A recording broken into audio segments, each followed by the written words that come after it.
ان تبدو خیرن او تخفو، اگر تم بھلائی کو علل اعلان کرو یا چھپ کر کرو، اللہ رب العزت اسے پسند کرتا ہے، قبول کرتا ہے۔ او تعفو عن سوء، ایک اور اس میں ذکر ہے، اللہ فرماتا ہے یا کسی کی برائی سے درگزر کر دو، کسی کے اندر تم نے برائی دیکھی اسے معاف کر دیا، فإن اللہ کان عفوا قدیرا، تو بے شک اللہ معاف کرنے والا قدرت والا ہے۔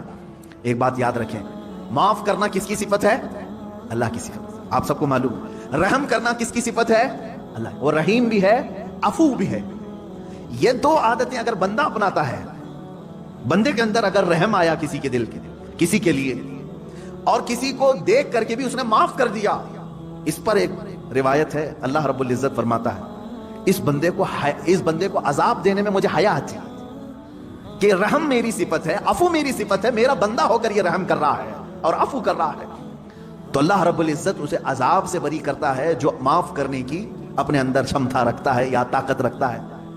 معاف کرنے کا جذبہ جس کے اندر ہے وہ معاف کیا جائے گا۔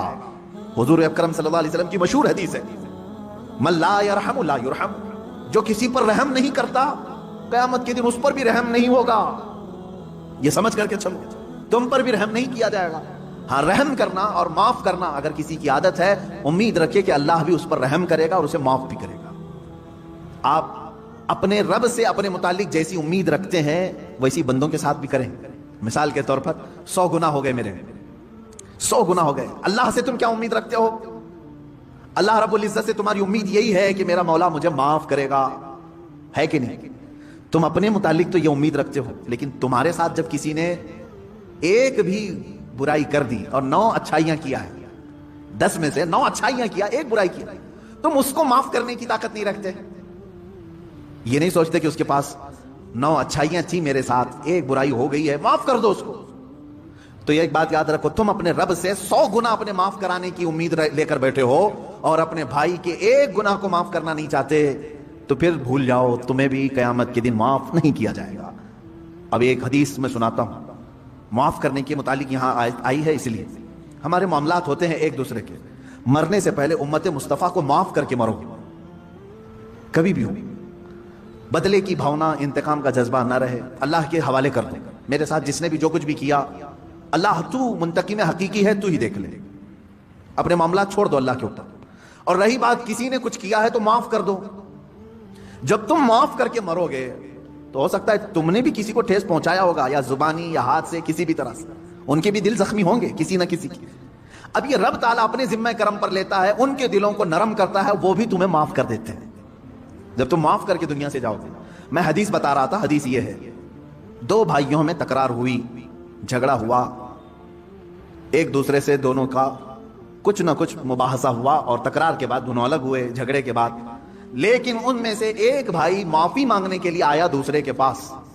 بات یاد رکھیں، حضور پاک صلی اللہ علیہ وسلم فرماتے ہیں 2 جھگڑوں کے بعد اپنے بھائی سے معافی مانگنے میں جو پہل کرے گا وہ قیامت کے دن میرے ساتھ پہل جنت میں جائے گا، وہ جنت میں بھی پہلے ہوگا۔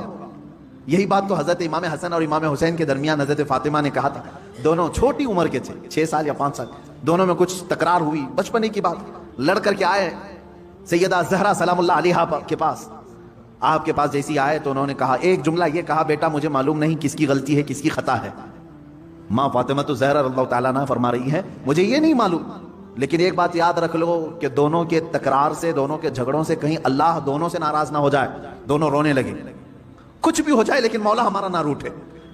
تو حضرت فاطمہ نے کہا، میں نے اپنے ابا جان سے حدیث سنی ہے، جو معافی مانگنے میں پہل کرتا ہے، جو معافی مانگنے میں پہل کرتا ہے وہ جنت میں بھی پہلے جائے گا۔ ابھی یہ جملہ مکمل نہ ہونے کو تھا، امام حسین چھوٹی عمر کے تھے، دوڑ کر کے حضرت امام حسن کے پاس گئے، کہا برادر محترم جو کچھ بھی ہوا ہماری تکرار ہمیں معاف کر دیں۔ اب دوسرے بھائی کا کیا مقام ہے یہ بھی حدیث پاک سے سن لیں، معاف کر دیا تو خیر ہے، تم نے معاف کر دیا، کوئی تم سے معافی مانگنے کے لیے آیا معاف کر دیا۔ آج بہت سارے ڈھیٹ لوگ بیٹھے ہوئے ہیں، بہن آئی ہے منانے کے لیے بھائی کو، نہیں مانتا میں، چل تو نے میرے ساتھ ایسا کیا ویسا کیا، پرانی باتیں یاد کیا۔ بھائی آیا ہے، اس کے گھر میں شادی ہے، چلو بھیا آ جاؤ، نہیں، پرانے گڑے مردے نکال کر کے بھائی کو رخصت کر دیا، ہم تجھے معاف نہیں کریں گے، زندگی بھر معاف نہیں کریں گے۔ وہ لوگ بھی سن لیں، تمہاری ذمہ داری تھی معافی مانگنے کی، تم معافی مانگ لیے، بہت اچھا کیے، کیونکہ پہلے جنت میں جاؤ گے۔ اب جس کے پاس گئے تھے معافی مانگنے کے لیے، اس نے نہیں معاف کیا، میرے آقا صلی اللہ علیہ وسلم کی حدیث ہے، حضور فرماتے ہیں کل قیامت کے دن وہ میری شفاعت کے قریب بھی نہ آئے. حضور نے فرمایا میری شفاعت کے قریب نہ آئے جو اپنے بھائی کو معاف نہیں کرنا چاہتا. تم سے اگر تمہارا بھائی منانے کے لیے آ گیا, تمہاری بہن آ گئی, تمہارا پڑوسی آ گیا, تمہارا رشتہ دار آ گیا, تو پہلی بات تو یہ سوچ لو کہ وہ بازی مار لے گیا. معافی تو تمہیں بھی مانگنا چاہیے تھا, پہل میں کیوں نہ کروں, لیکن وہ بازی مار لے گیا, جنت میں پہلے جائے گا. اب اگر تم نے معاف کر دیا تو خیر ہے, نہیں معاف کرا تو کل قیامت کے دن شفاعت رسول سے بھی محروم ہو جاؤ. اب رسول اگر شفاعت نہ کریں کس کے پاس جاؤ گے؟ وہاں تو آدم علیہ السلام سے لے کر عیسیٰ علیہ السلام تک ہر کوئی کہہ رہے ہیں اذهبوا الی غیری, جاؤ میرے علاوہ کسی اور کے پاس جاؤ. کس کے پاس جاؤ گے؟ اگر نبی بھی منع کر دیں جاؤ تمہاری شفاعت میرے پاس نہیں.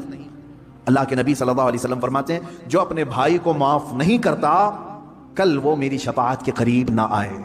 عزیزان گرامی وقار, اللہ رب العزت یہ فرما رہا ہے اگر چھپا کر کے درگزر کر دیا, اگر تم نے اپنے بھائی کو معاف کر دیا, فإن اللہ کان عفوا قدیرا, تو سمجھ لو کہ بے شک اللہ بھی معاف کرنے والا, قدرت رکھنے والا ہے.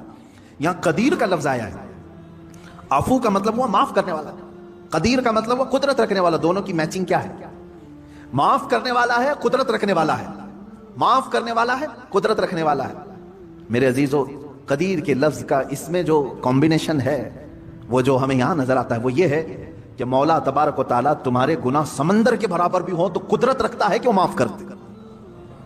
یہ قدرت ہے اس کی کہ وہ قدیر ہے. یہاں تک کہ ایک شخص آیا حضور اکرم صلی اللہ علیہ وسلم کی بارگاہ میں, اس نے کہا اے رسول پاک, میرے گناہ بہت زیادہ ہو گئے, بہت زیادہ ہو گئے, کیا میری معافی ہو سکتی ہے؟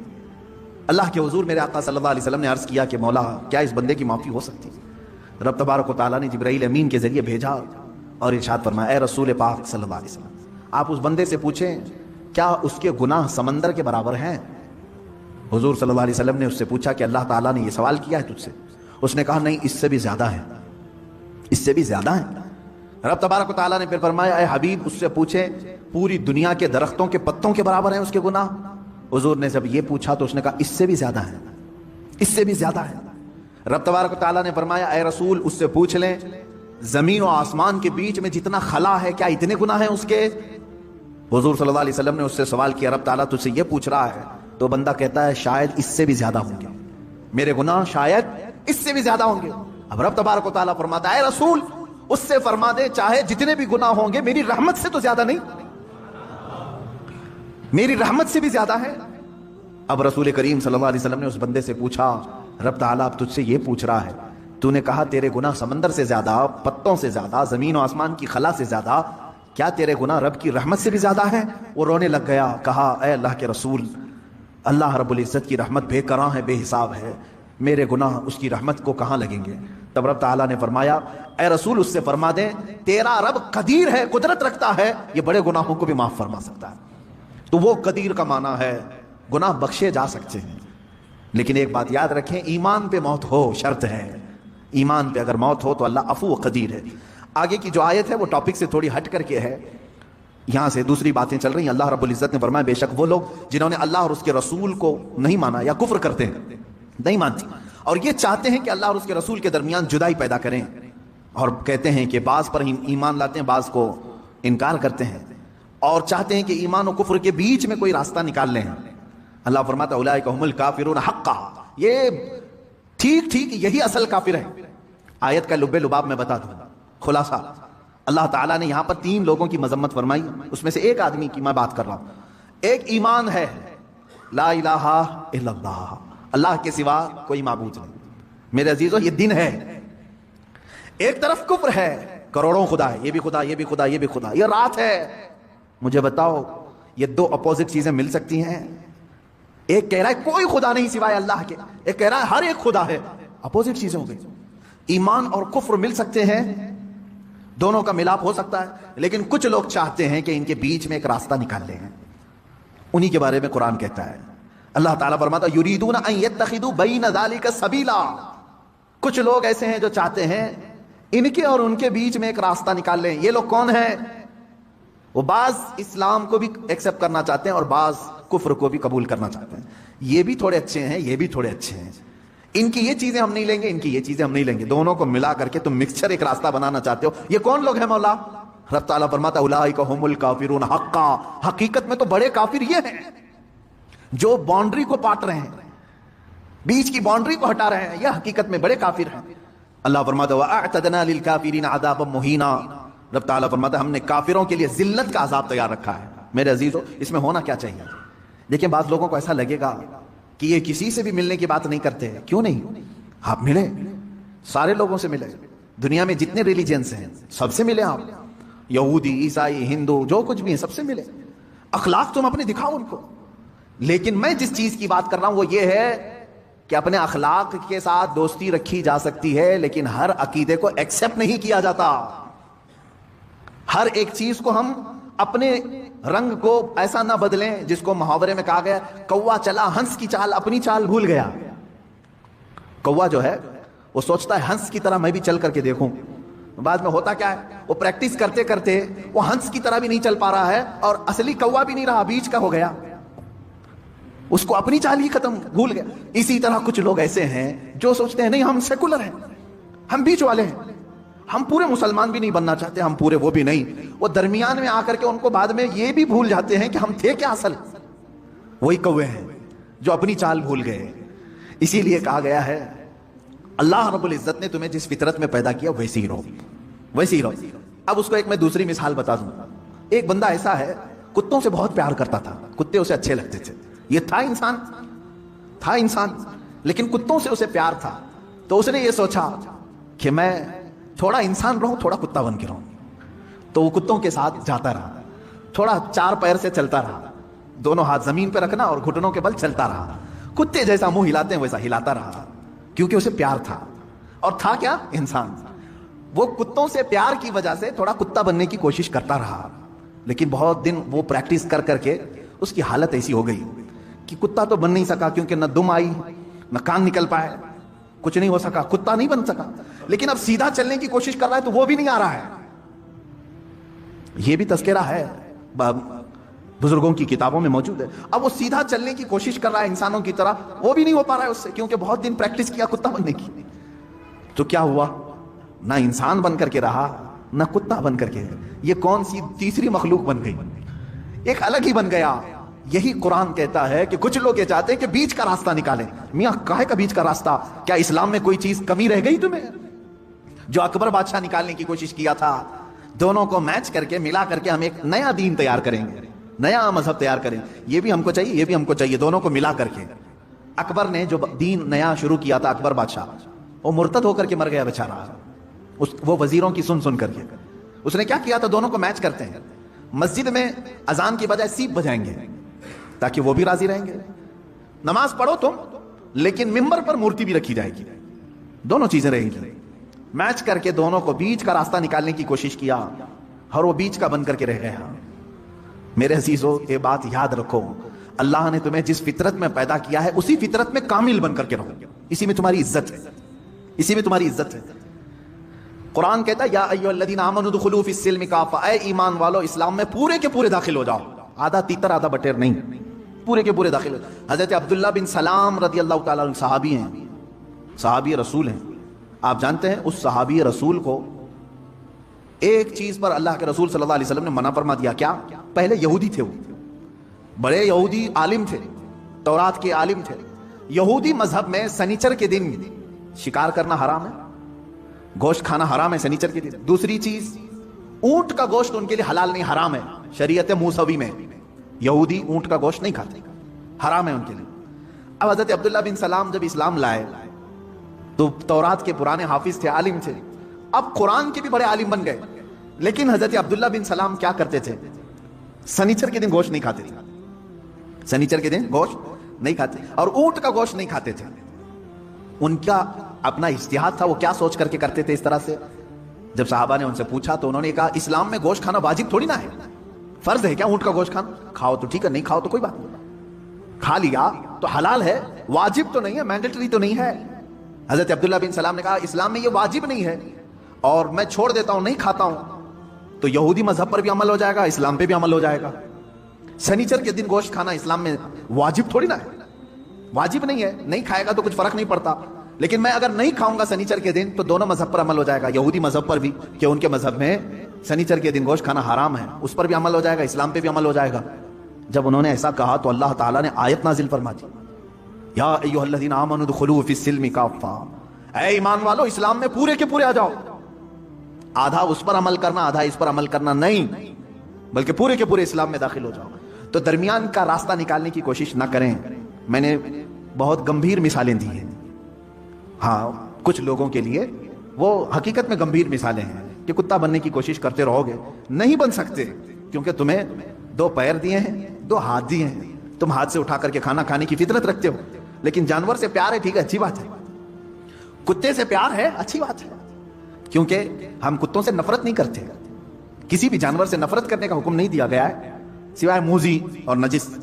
کتے کو حراست کے لیے یعنی چوکیداری کے لیے رکھنے کی اجازت دی گئی، کھیتی باڑی کے نگرانی کے لیے رکھنے کی اجازت دی گئی ہے۔ ٹھیک ہے، تمہارا اپنا معاملہ، جانور یعنی اینیمل لورز آپ ہیں، اگر رہو، لیکن بننے کی کوشش مت کرنا۔ پیار کرنا الگ چیز ہے، پورا بن جانا الگ چیز ہے، تم بن نہیں سکتے۔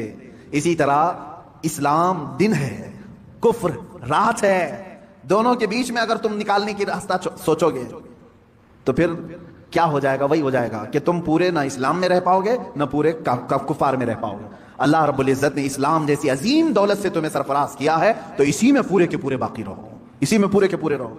اچھا، دوسرے مذاہب کی بھی میں بات کروں، دوسرے ریلیجن میں اگر کوئی پنڈت ہے، اگر وہ اپنے دھرم میں پورا پکا ہے تو ان کے دھرم میں اس کو اچھا سمجھا جاتا ہے کہ ڈاواں ڈول آدمی نہیں ہے، پورا ٹھیک ہے، پورے اس کو گرنتھ یاد ہیں، وید یاد ہیں، جو کچھ بھی ان کی مقدس کتابیں سب برابر کرتا ہے۔ لیکن ان میں سے اگر وہ کوئی ایسا شخص جو ادھر بھی ادھر بھی ہاتھ پیر مارتا رہتا ہے تو وہاں پر بھی وہ ذلیل ہو جاتا ہے۔ یہ سب کا معاملہ ہے۔ اسی لیے میں آپ سے بھی کہوں گا، اللہ تبارک و تعالیٰ نے اگر تمہیں دائرہ اسلام میں رکھا ہے تو اس کی قدر کرو، اور اپنی نیتا گیری بچانے کے لیے جگہ جگہ پوجا پاٹ کرنا تمہارے لیے شریعت کا حکم نہیں ہے۔ ہاں، آپ اگر یہاں ہندوستان میں رہتے ہیں، آپ کے پڑوسی ہندو ہیں، نان مسلم ہیں، تو ہمارے لیے اجازت ہے کہ ان کے دل رکھنے کے لیے آپ ان سے دوستی رکھ سکتے ہیں۔ پڑوسی کے حقوق میں یہاں تک ہے، اسلام نے بتایا اگر وہ غمگین ہے تو اس کے غم کو دور کرنے کی کوشش کرو، اگر اس کے گھر میں کسی چیز کی کمی ہے تو پوری کرو، اگر ان میں کسی کا انتقال ہو جائے، مر جائے، تو تم اس کے ہاں تعزیت کے لیے جا سکتے ہو، اگرچہ دور کھڑے رہو۔ پڑوسیوں کے حقوق میں ہمیں اسلام نے یہ اجازت دی ہے، لیکن میرے عزیزو، جہاں تک اسلام نے اجازت دی ہے اتنا کرتے رہو۔ میں نے پھر وہی مثال یاد دلائی، اگر کسی سے محبت ہے تو محبت رکھو، پورا وہ بننے کی کوشش مت کرو، درمیانی راستے میں جانے کی کوشش نہ کرو، تم اپنے اسلام کے ساتھ قائم رہو، تمہاری آئیڈینٹی اسی میں ہے، تمہاری آئیڈینٹی اسی میں ہے۔ ابھی جیسے ایک مسئلہ چھڑا ہے اتر پردیش میں، کسی مسجد میں ہنومان چالیسا کرانے کی بات کی گئی، اور ایک کسی امام صاحب نے بلا کر کے اس میں ہنومان چالیسا پڑھایا، اور اس کو کیا کہا جا رہا ہے، سدبھاونا ہے، سب آپس میں محبت کے لیے ہے۔ کیا میں یہ پوچھنا چاہتا ہوں، سدبھاونا ایک طرف سے ہونی چاہیے؟ اگر مسجد میں کوئی ہنومان چالیسا کر رہا ہے تو کیا کوئی پنڈت اجازت دے گا کہ رام مندر جو بنا رہے وہاں ہم بھی پہلی اذان دے دیں، قرآن کی تلاوت کریں؟ کیا یہ سدبھاونا کی فکر ہر ایک کو ہے؟ نہیں ہے تو چھوڑو، ہم دعوت کہاں دے رہے ہیں آپ کو؟ آپ اپنی مندر میں پوجا کرو، سارے ہون کرو، ساری چیزیں تمہارے مقدسات جتنے اس پر عمل کرتے رہو۔ ہمیں ہماری مسجدوں میں جو ہمارے مقدسات ہیں اس پر عمل کرنے کی اجازت ہو، نہ چھیڑو، نہ کسی کے اندر دخل اندازی کرو۔ اسلام میں یہ تمام چیزیں نہیں ہیں۔ اب یہ جو درمیانی لوگ ہیں، نہیں تمہارے لیے مسجد کے دروازے کھلیں، تم آؤ، تمہارے پاٹ پڑھاؤ، میں ان لوگوں سے کہتا ہوں، کیا تمہیں اس بات کا حکم اللہ نے دیا ہے؟ تم کو کس نے کہا ہے؟ اللہ کا گھر ہے یہ، تمہارے باپ کا گھر نہیں، رب تبارک و تعالیٰ کا گھر ہے، اس کے قانون کے مطابق ہی عمل ہو۔ میں کسی ہنومان چالیسے کے متعلق یہ نہیں کہہ رہا کہ وہ کیا ہے، واللہ اعلم۔ اگر ہندو اس کو مقدس سمجھتے ہیں اور پڑھتے ہیں تو جہاں من کرے وہاں پڑھیں، اپنی عبادت گاہوں میں پڑھیں، ہم خلل اندازی کبھی نہیں کریں گے، کیونکہ اسلام یہ کہتا ہے جو جس دین سے وابستہ ہے اس کو رہنے دو۔ قرآن پاک میں لا اکراہ فی الدین، دین میں کوئی زبردستی نہیں، زبردستی ہم پکڑ کے لائیں گے بھی نہیں آپ کی اپنی مرضی، یہ ہر انسان کی اپنی مرضی سے وہ اپنا دین اور اپنا مذہب اختیار کرتا ہے۔ لیکن میں یہاں یہ کہنا چاہتا ہوں کہ جو لوگ اس طرح کی حرکتیں کرتے ہیں وہ تیسرے آدمی بن جاتے ہیں، بیچ کے آدمی نہ بنو، اچھے لوگ نہیں ہوتے بیچ کے، یعنی بعض جگہ بیچ میں ہونا اچھا ہے، بعض جگہ بیچ میں ہونا بہت برا سمجھا جاتا ہے۔ اس طرح سے اسلام میں ہو تو پورے اسلام میں رہو، اگر کوئی عیسائی ہے تو وہ اپنی پوری عیسائیت کو فالو کرے، ہمیں اس سے کوئی اعتراض نہیں، کوئی ہندو ہے تو اپنے ہندوازم کو پورا فالو کرے، ہمیں اس سے کوئی اعتراض نہیں، تمہاری اپنی مرضی۔ لیکن جو لوگ اس طرح کی حرکتیں کرتے ہیں وہ کہیں کے نہیں رہ جاتے۔ قرآن نے یہی کہا یہی ٹھیک ٹھیک کافر ہیں، یہی لوگ کافر ہیں۔ اللہ رب العزت ایسے درمیانی لوگوں سے ہماری حفاظت فرمائے۔ اللہ تعالی ہمارے دلوں میں قوت ایمان کو راسخ کر دے کہ ہم ایمان پر ہی جمے رہیں اور ایمان پر ہی ہماری موت آئے۔ اللہ تعالیٰ نے ہمیں جس مذہب مقدس پر زندگی دیا ہے، اے کریم خدا اسی مذہب مقدس پر ہماری آخری سانس عطا فرما۔